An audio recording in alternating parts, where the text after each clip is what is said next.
I used to work a 9-to-5. I used to work a few 9-to-5s, and I also used to do comedy on the side. And doing comedy, I got into comedy because everybody else told me I was funny. And of course, I get on stage and I'm a natural. It's easy to make people laugh or have people, interested in funny stories I tell. So, I went full force into it. And I never really was excited about it. Never really got too excited about anything. So I remember one night, I'm up there and I'm doing my set, going through the motions. At this point, it became routine. Nothing was fun. So I'm telling jokes and everybody else is laughing, but I don't find anything funny. I find one of the biggest things we're chasing in life is to enjoy what we do.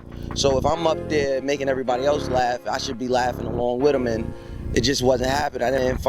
I just kept thinking to myself, there's got to be more. Is this all this is for me, And I remember just feeling like just this big emotion of like just despair, desperation, or just like almost like hopelessness, like this is it, almost accepting that this is all life has to offer.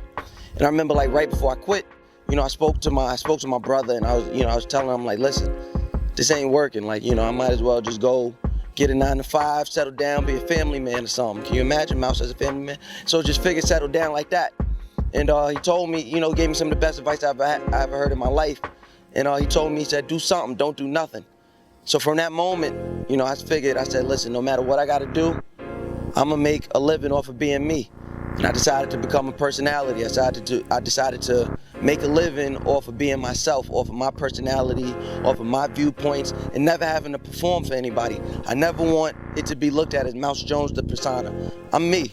Mouse is who I am when the camera's on, when the camera's off. When people come to me, they come to me getting Mouse Jones, all that he is. From the ratchet relationship advice to the music and knowledge base, to even now when it comes to the activism, what they call it. And when it comes to that, I really don't even call it activism work. It's just, I've been black all my life, and we've faced these disparities all my life. I'm 27 years old. For 27 years old, I've watched black people be painted in a negative light and treated as such. And it came a point where it was my time. I'm becoming more and more noticeable by the day. So if I didn't use my voice and I didn't use my platform to do any good for our people, then in fact I'm to blame for anything that continues from this day forward that we have to deal with. So I decided to use my voice for the good. To anybody else, just find what it is that you love, not what everybody else is telling you, and make a living off of that. Make a living off of being you, and that's that.